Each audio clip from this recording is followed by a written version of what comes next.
In this lecture, I want to discuss one of the most important philosophers who's still working, still alive. His work ranges over many areas in social theory. It ranges in areas of philosophy, linguistics, and so on. And that's Jürgen Habermas. Habermas is one of the last great defenders of rationalism in a period in philosophy in which rationalism is not held in very high esteem. In many ways, Habermas is an outgrowth of one of the figures that we discussed last time, namely Herbert Marcuse and the Frankfurt School. That would include Theodor Adorno and Max Horkheimer. Habermas was in fact Adorno's graduate assistant, and so the original project that Jürgen Habermas set himself was to reformulate the kinds of theories being worked on by Marcuse, by Horkheimer, and by Adorno. In particular, his first venture was to reformulate their distinction between traditional theory, understood as both philosophy and science, both, as opposed to what they called critical theory, a theory whose interest was in the emancipation of human beings. Now, this may sound a little sort of fancy-dan. The whole attempt was a way to attempt to reformulate Marxism in a setting appropriate for the late 20th century.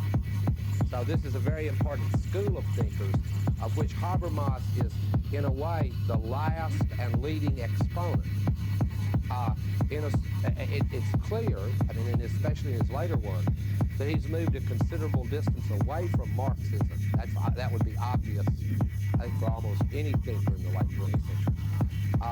What I want to do is to start and move you through in 45 minutes from Marcuse's rather exuberant radicalism, his useful radicalism. I want to move from there through Habermas's attempt to reformulate that project while keeping in mind our central theme, which is the self under siege. I mean, what was important to Marcuse about social systems was not what would be important to the average economist, which was, maximizing utilities. What was important to Marcuse about economies and other things was their effect on the lives of selves. How did they cause the self to be able to construct itself? In other words, how was the economic and cultural impact of that lived out in human beings? And I discussed a whole series of pathologies of both the period in which he wrote and the pathologies that have continued down to the present day. So that was Marcuse's interest, was in liberating people from that unnecessary part of life suffering. Not death, I think, I don't think we can get around that. But there's a vast difference between living to be 90 and being well-educated and fed and relatively healthy, and dying at the age of 3 weeks in Biafra with flies in your eyes. There's a significant difference there, a difference that people have found worth fighting over and worth dying for. So Habermas attempts to reformulate this project. He begins with a distinction that's central throughout his early work between labor and what he initially called interaction, but which I think can safely be called by now communication. And his argument was a fundamental argument. He said, if you look at the human species, it has fundamental human interests. One is to reproduce its life through labor. In other words, through work. That's a fundamental interest of the human species. You don't do that one, and sort of nothing else gets off the ground. The fundamental human interest. Habermas locates a second fundamental human interest, and this one is different, quite different for him, in communication. In other words, in the interest that human beings have, and it's a deeply seated interest in communicating with one another. If you think about this, it would be required for everything from any kind of social bonding, without which even human life in the anthropological sense wouldn't be possible, and so on. The fundamental interest, not just in communication, this is important, but in undistorted and clear communication. That's our fundamental human interest. Because we have a fundamental human interest in undistorted communication, we need to understand what Habermas calls systematically distorted communication. And I will be on to that in just a minute. First, I want to briefly lay aside the part of the older critical theory and of Marx that Habermas leaves alone as he reformulates his project. The labor half of the distinction is pretty much left over to the standard economic accounts that grow out of his tradition in the early Habermas. Labor is understood as a kind of monological or instrumental endeavor. In other words, it's an instrumental endeavor driven by the imperatives of efficiency and so on. It's an instrumental endeavor, and he defines it as being monological. He also says about it something that's sort of banally true. He calls it a productive endeavor. It's the endeavors surrounding production as opposed to those surrounding communication. Communication is, according to Habermas, by its very nature, dialogical. And what Habermas wants to locate, because he knows that there are traditional disciplines throughout the history of Western or Indo-European societies and Western civilization that deal with problems both in the area of labor and communication. Let's say in the area of labor and instrumental reason, we have the sciences. And in the area of communication, we have the humanities, which are supposed to enlighten us about dialogue, tell us more about how to talk to one another. For Habermas, we really form ourselves as selves in both dimensions. But we could not, for Habermas, possibly become subjects, selves, without the communicative dimension of dialogue. So he would utterly reject a sort of empiricist account like David Hume would give, or like Skinner in the more modern period would give, that we could become human simply by looking at patches of blue and listening to pieces of phonetic sound. Because for him, we become selves in much the way we do for me, the great American sociologist. We become selves in our interaction with other selves. In other words, it's by seeing how other people respond to the things that we say that we cue in on who we are. We may adjust it and so on. I mean, this seems to me, at one level, an obvious point. This seems to me obvious, but you'd be surprised it's not obvious in philosophy. Now, the most controversial part of the early Habermas's work is his claim that the human race has a third interest. And of course, his whole argument will hinge on this. And that's the critical interest in emancipation. That the human race really has an interest that's fundamental. By that he means an interest that's so important that we need it in order to survive. To free ourselves from both the distortions of instrumental reason and the distortions of what could be called, and will later in his work be called, communicative reason. We need to free ourselves from these distortions. In other words, for the human race to survive, we need to learn to labor more humanely to the extent that we can manage that. And we all, but in the focus of his early work, perhaps more important still, we need to be able to communicate with one another freely and clearly, and that without doing so, our chances of a long survival are not great. So throughout this work, you can see in a way that we have first a reformulation of a kind of Marxian side of the account of human beings in Habermas's labor part of the distinction. Now, for his communication model, we have what I would call a hermeneutic base for it. By hermeneutic here again, I mean interpreting. And the philosopher he discusses, Dilthey and others, where he says the great art of the humanities, if you will, the way they further communication is through the interpretation of texts. And I'll be talking a lot today about the interpretation of texts. Because in the humanities, when you get right down to it, that's what we do. Let me say it in a simple West Texas way. We read books. We read books. We tell our students what they mean. You know, this is what we do for a living. And so don't let hermeneutics throw you because it's a big word. It means interpretation of text. Now, don't think that this is some fancy academic exercise. A lot of people have died because they read a book the wrong way. I want you to think of the history of the world's great religions. One could write a book called The History of Heresies and retitle it The History of Misreadings That Led to Death. I don't mean to be cynical, it's just obvious that reading a book and interpreting a certain way can get you in a lot of trouble. Similarly, those familiar with the law know that just any reading of the Constitution won't work. I mean, Congress shall make no law prohibiting the free exercise of religion, except if Rick decides, if I decide I want to start a religion of my own that includes, slaughtering innocent babies with oyster knives, in which case my reading of the Constitution will lead me into deep trouble. I can support my reading. I mean, the Constitution says no law. Must mean that. I'll be literal about it the way that some people are about the Bible. I'll go, no law means no law. So whatever my religion, be it baby slicing or whatever. But I'm afraid that won't be considered a reasonable reading. In fact, I'm sure of it. And don't think that I'm suggesting it as a possible religion to any of you out there in the world of video. I'm not. So this is the field of interpretation.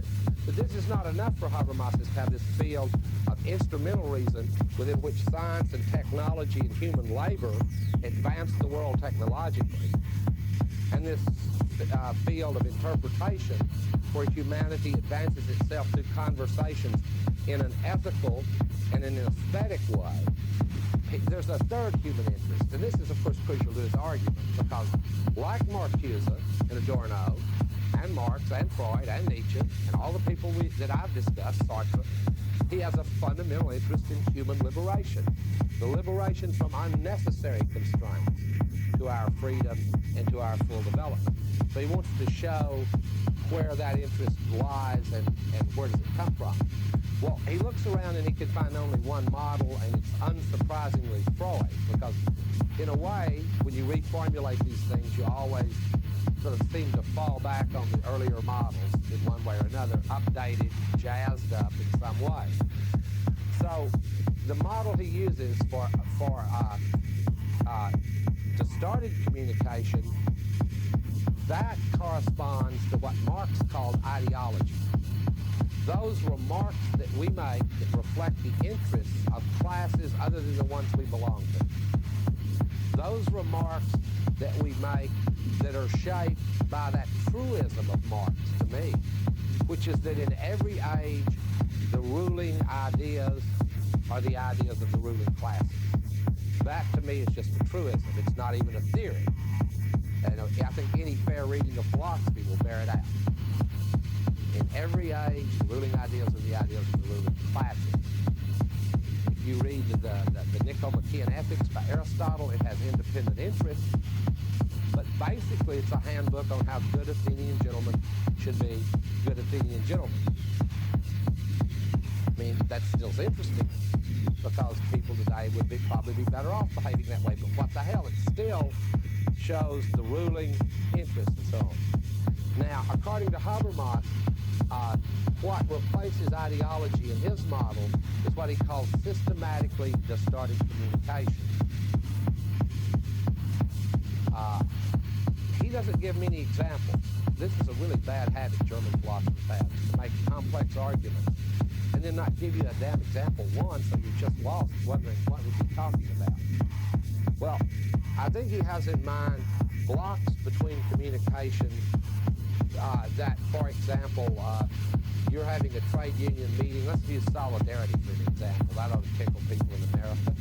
Even though if we had an organization like Solidarity in America, it wouldn't tickle us. But since it's over in Poland, I think it's crazy.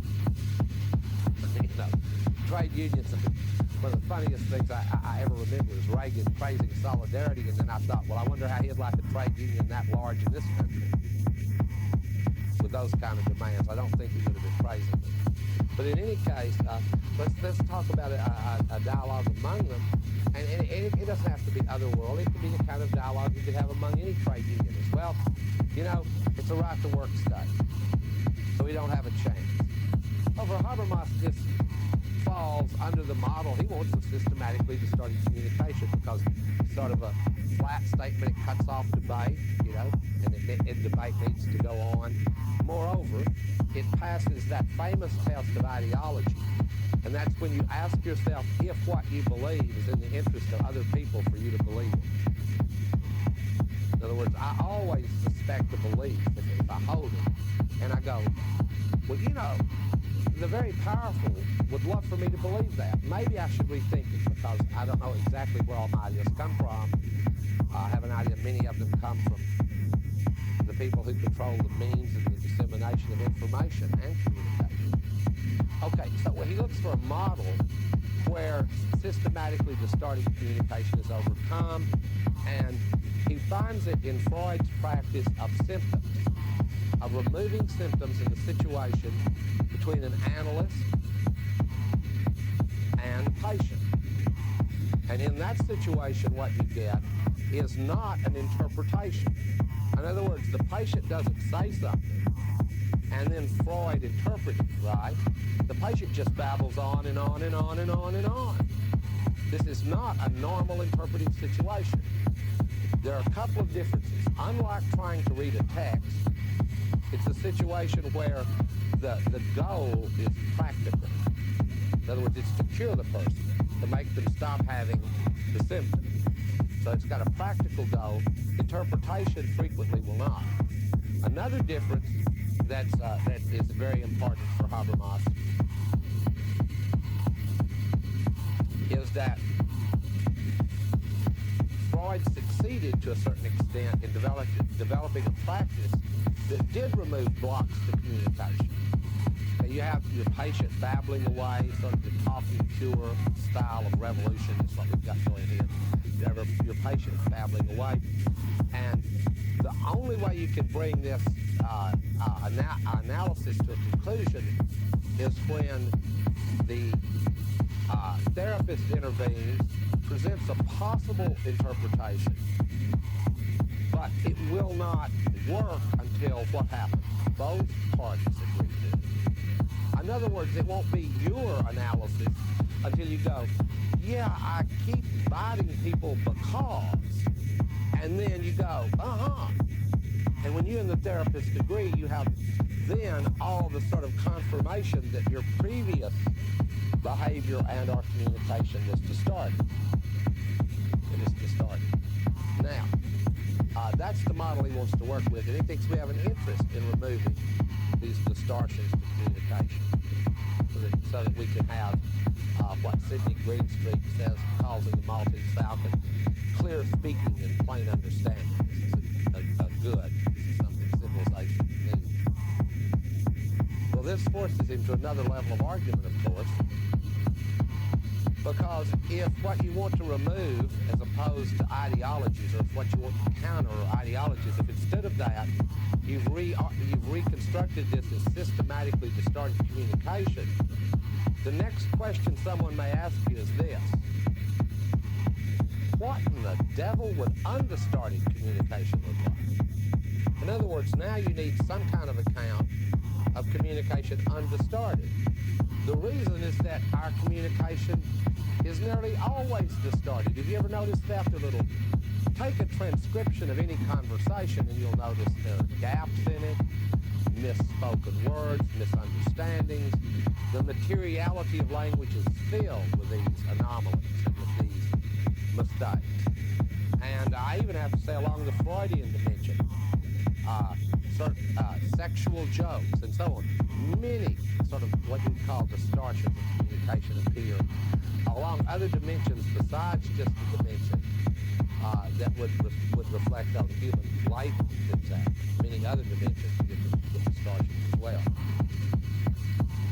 Habermas here, and this is a bold thing for him to do, I want to point this out, in the late 20th century, after all I told you that was going wrong, and after what looked like the destruction of reason itself in just, you know, in a society of subjects that have become kind of humanoid, it is quite a valiant thing to try to defend human reason, you know, in any form.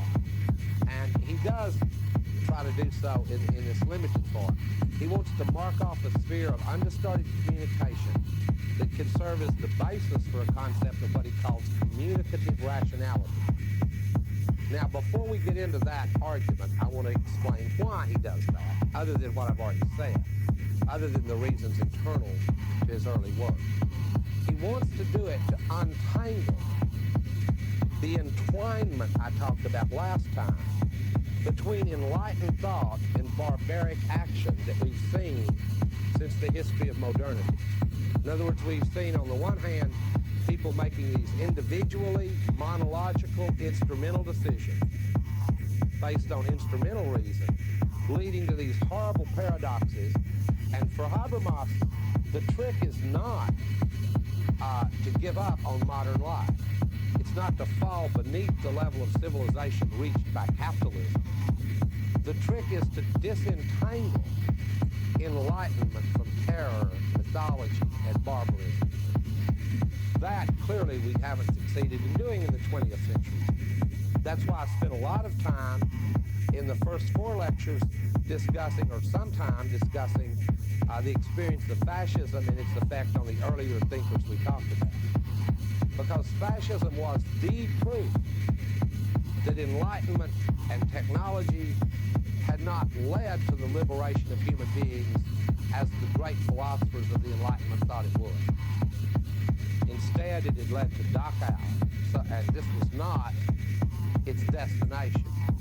This was not what the destination that had been hoped for it. You know, the 19th century believed in progress.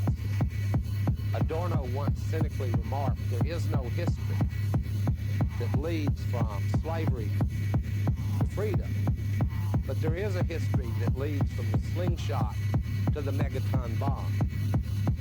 So what Habermas wants to do is to try to find a way to disentangle the more distorting, barbaric aspects of enlightenment from those that we clearly want to hang on to. In Habermas's opinion, there have been advances in modern life, and I don't think anybody would dispute this. The advances in modern life include one this simple. It is much better to have a toothache in 1993 than in 1493. That's simple. Whenever anyone asks me about this, I go, well, there's one. In 1493, a toothache, if it's bad, you know, impacted, it's the end of your theoretical work. It may be the end of your life. You get one now, you go to a dentist. That's better. Not everything that modernity has produced has been a disaster. Obviously. I mean, this was an obvious one. So the trick then is, as it were, to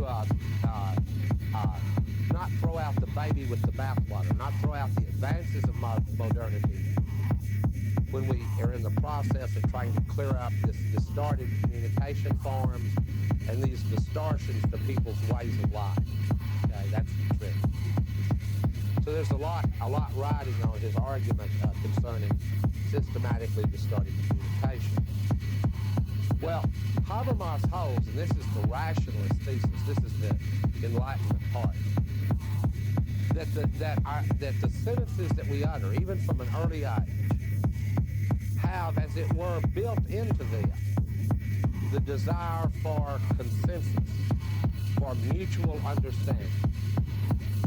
That whether you consciously bring it to mind or not, when you speak a sentence, it has built into it, if you're following my argument, built into it the desire that you be understood by others.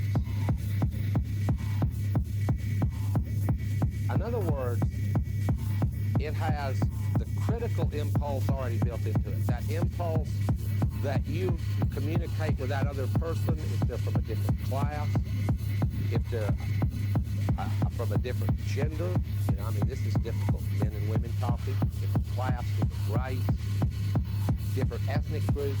When you utter a sentence, Habermas says built into that utterance, into that communication, as one of its conditions is the desire for unconstrained understanding. Now you don't, when you say passing the salt, bring to mind a desire for universal unconstrained understanding. But he thinks it is built into the structure of language, the desire to understand one another, the desire to have clear communication. He begins to lay out a series of conditions which time will force me to just run through very quickly for such communication. One, and this of course is what I like to call the equality provision.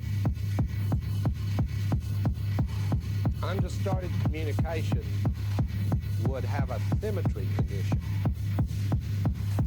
Truly understarted communication would have a symmetry condition like this. Everyone would have an equal opportunity to talk and to listen. Everyone would have an equal opportunity to talk and listen. Let me try to explain why this is more politically interesting than it sounds. It means everyone has an equal right to command as to obey. That's a speech act. That's a communicative act. It means everyone has an equal right to question and to an answer. This symmetry condition has more political power than it seems at first. It is a very egalitarian principle. Habermas believes that we couldn't have understarted communication without it. Now, again, he doesn't, but I'll try to give examples to make it understandable. I know as a teacher that it's an important condition, but it's impossible to achieve in a classroom under these current social conditions, because I have the power to grade a child and give him an F and keep him out of law school, even if his rich daddy sends me 500 letters. Because I have that power, I can't expect that student and I to communicate in an understarted way, because our communication is distorted by my power to judge what the student says. This is why the people who run operations, bosses, seldom get the understarted truth about their situation. I also think, being a husband, that it's why husbands seldom get the truth about the relationship they have with their wives, their sons, their daughters, and so on. Because when you're in a relative position of power, the other person's aware of it too, and of their role, and you cannot expect an understarted communication, one not. And I, again, don't mean personally, but systematically distorted. This is systematically distorted. It's distorted by relations of unequal power. If you're to be communicatively rational, everyone has to have the same right to speak and be heard. I also need to give you a real-world example of that. And that would be something like the great early meetings of solidarity.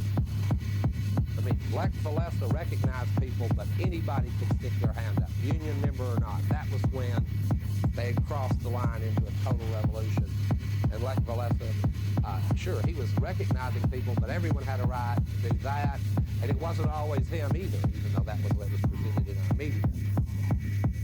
And that is, while not perfect, and we're not expecting the world ever to be perfect, neither is Habermas, this is a model of communication that is what he would call dialogical. You're dialoguing now, you're not monologuing. You may notice that this is based on a quite ancient idea, a Socratic idea. When Socrates argues with an interlocutor, he never pulls the argument that, well, I'm more powerful than you, so you're wrong. As a matter of fact, one of the charms of Socrates is that he owns almost nothing, has almost no position. And the only force he expects you to recognize is the force that Habermas says is the only force a free human being can ever recognize. And that is that peculiar, strange, unforced force of the better argument. Habermas believes that much in rationality, that we can change our minds if we hear a better argument. And a free person can do that without being ashamed of himself or herself. you know, if you're in a free and equal situation of communication and someone convinces you through a better argument, you go, well, I now believe differently, but not through distortion or anything, but through just that strange force that a person feels when they become convinced. They go, oh, gee, now I agree with that. That is the force that a free human can recognize according to Habermas. Okay, another condition, and these are obvious conditions that arise, I mean obvious, each one can be disputed, and I will discuss philosophers later today who dispute everything I'm saying now. But I want to present Habermas, since this is one of my main areas, I want to present his position as powerfully as I can. Habermas also thinks that in various dimensions, we try to communicate in certain ways. For example, while we do occasionally lie, it belongs to Habermas to the structure of, say, instrumental reason in the sciences, that when we contribute to a discussion on that topic about what's in the world, what entities there are and how they behave, that we try to make our contribution to the conversation one that is true. Now this is the sort of linguistic reformulation of a Kantian postulate. But no, I mean, in a way, it's a piece of good advice. I mean, if I was to say, how should you talk? Well, try to be relevant. There's a relevancy condition, you know, built into speech. This is how, this Habermas gets some of this from Grice, and I'm adding a little as I go along. Make your contribution to the conversation relevant. So if you're at Lech Walesa's trade union meeting, don't start discussing Harrison Ford's latest performance compared to Arnold Schwarzenegger. It's not relevant. So try to be relevant, true. Try to make your contribution one that is true. Doesn't mean you will, but try to make one that's true. Another condition built into this, what Habermas has now begun to call the ideal speech situation. The ideal speech situation. Well, why ideal? Well, because he realizes this is an idealization. That human beings won't be able to fully carry this out. But to the extent that we can, we will be engaging in communicative reason.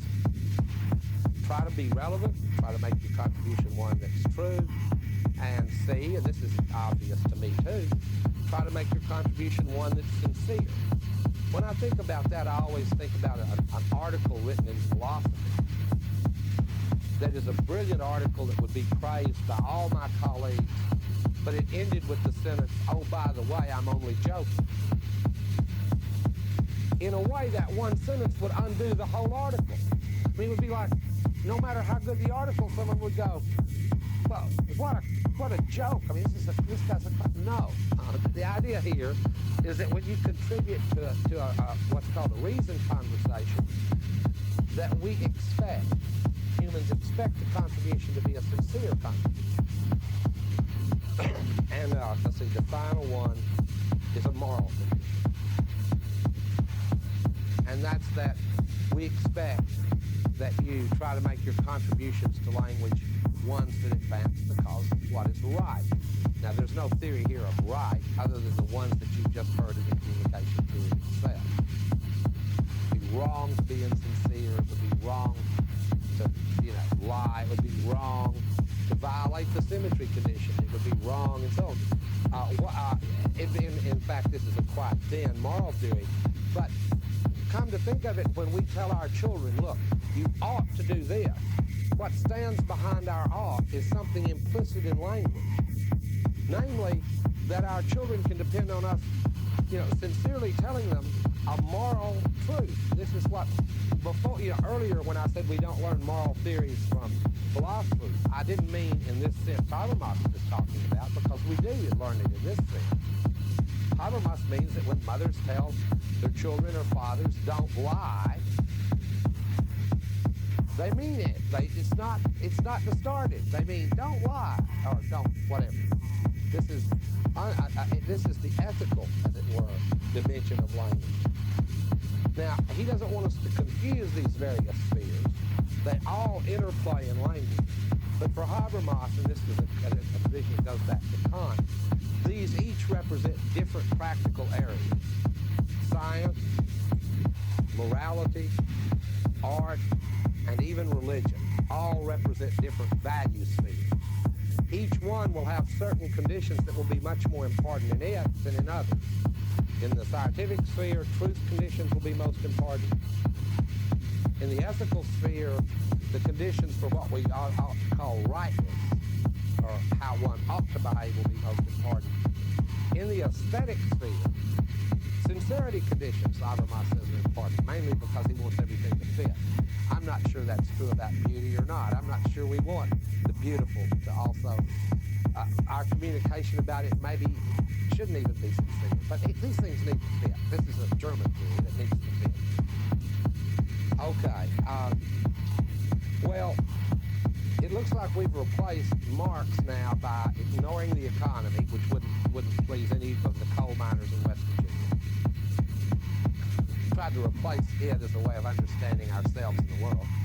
And we have traded in the class struggle, which Marx took to be the driving force of history, for Freud's talking cure.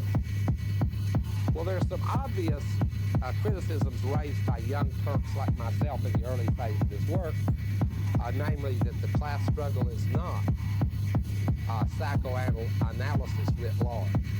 The reason it's not is because workers have every reason to believe that their bosses are not prepared to engage in a process of undistorted communication. Now, a patient may believe about his analyst or her analyst that they're prepared to, especially at those rates. As Freud once said, if you don't pay, you don't get better. But I mean, at those rates, you can expect some sincerity and some give and take, but we have no reason to believe the class struggle is a kind of psychoanalysis writ large, or that the struggle of human beings over ethnicity, or of the struggle of women to find dignity and equality, is some kind of analytic process writ large. Habermas is aware of these objections and responds to them in several ways. The one that bothers him the most is the following: that his model is elitist, his model of communicative reason, which I have counterposed to all these pathologies to which it is addressed. When I mentioned all those pathologies that the young people I know have, and, anomie, in other words, meaninglessness, and anxiety, dread, so on, you mentioned all of those. Well, those are all systematic distortions of communication that come out in the way they talk and interact. Theories addressed those. But here's the problem. It's not just that this doesn't reconstruct Marxism, which is of little interest if it's not a true and interesting theory of the present age. The deeper problem is that it looks like an elitist theory. It looks like a theory that trades Marx's analysis of society as a giant factory for an analysis by Habermas of society as a giant seminar room. Have you noticed how all these conditions are the ones that ought to hold in a seminar? Everybody in a seminar should be relevant, concise, sincere, and make their contributions true. And it's not lost on any of Habermas's critics that he spent his whole adult life as a professor. So this is, now, I don't want to just stomp on him with one of these West Texas ad hominem arguments here. Habermas responds in a way quite movingly to this objection. He says, you have missed the point, because what I'm talking about in communicative rationality is a process of enlightenment that includes all. Janitors, cooks, everybody. It includes us. It includes everyone. So we've missed its universality. But more importantly, and I think this is a beautiful quotation from Habermas, he says, in a process of enlightenment, there can only be participants. No analyst and patient. So in that way, the model was misleading originally. No Lech Walesa and the lead. No Clinton and the Clintonians. no Ross Perot and United We Stand America. In a true process of enlightenment, there can only be participants. Now, that, stated that way, Habermas's communication theory looks like a linguistic variant of anarchism, and I like it, because it means that everybody gets a chance to talk. I enjoy that. So now, let me, in the time remaining to me here, let me move a little further along to how he's reformulated his theory, and he's had to under the force of various objections. And they've come from all kinds of people. I gave you the Marxist style objections, but hermeneutic or interpretive people in the humanities didn't like his account of the humanities as limited either.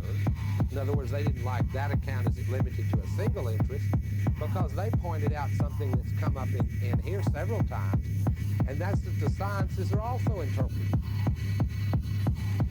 And they went, look, the work of interpretation isn't just for us humanists, but everybody interprets. I mean, it was Galileo that said that the world was like this giant text and mathematics was its language. Well, the analogy of the world as a text is one that's very familiar to scientists. To read, as it were, and interpret is not something that's limited to books alone. Interpretation, in fact, may be one of the fundamental conditions for selfhood. One of the problems in the current situation with what I have called previously information overload and complexity may be the difficulty that gives us in interpreting everyday life situations. Because everyone, whether they know it or not, is always already an interpreter. When you stop at a stop sign, you've interpreted something already. Now, you've done that without too much interpretive work. Red, in our country, means not only commie, it also means stop.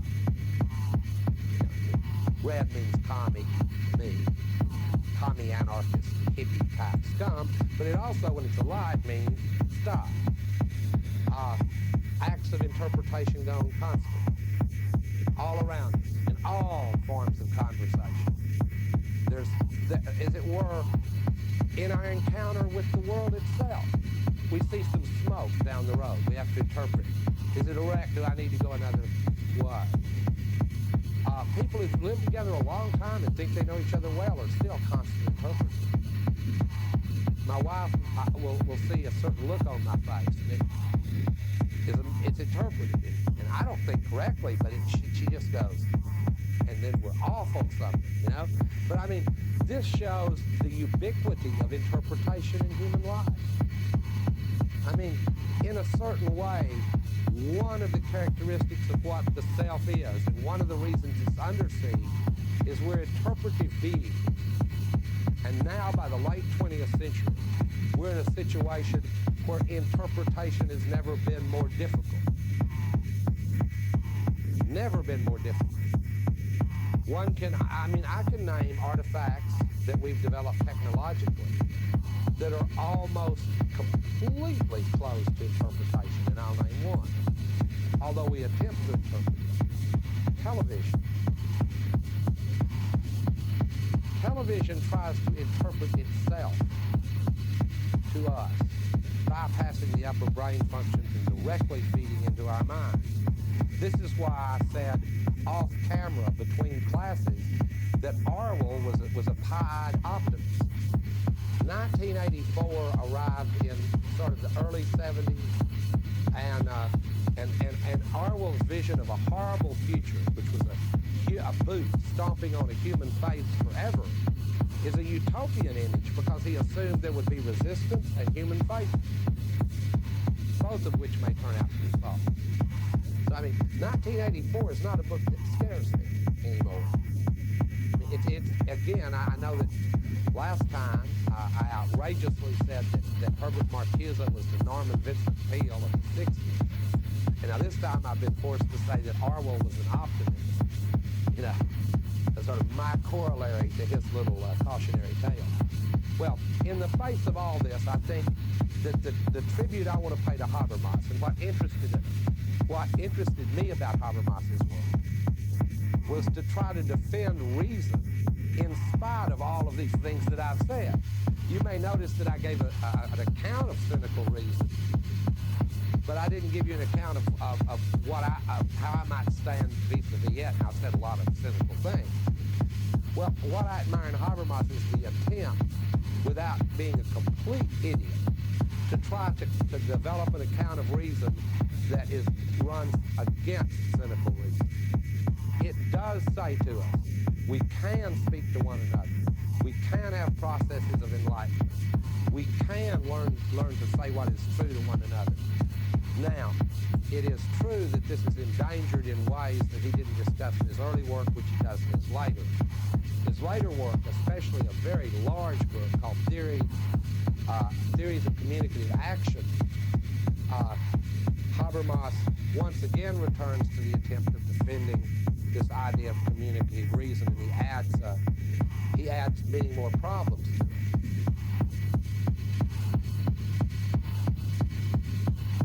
First, he recognizes something that I've already pointed out, which I think he always recognized, but the way again, in typically German intellectual fashion, he needed time to write a 4,000-page book on it. In my book, when I gave an account of his book, I did it in 31 pages. People said, well, that's too short, and I went, no, his is too long. But he realizes by the time of his mature work that money and power as abstract systems to start our everyday life in the ways we talk.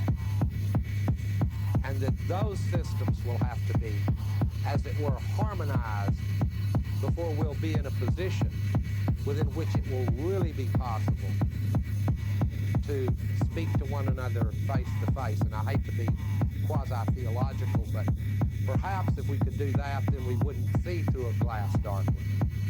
You know, maybe then we would have a way to find our way out of this dilemma, which I have called this terrible entwinement of enlightenment and terror, barbarism, and myth. And if nothing else, Habermas's project offers us one powerful voice that argues that such a possibility exists. And so for that, if nothing else, I think he deserves a lot of credit. Thank you very much. That's Habermas in a nutshell, very short. Thank you.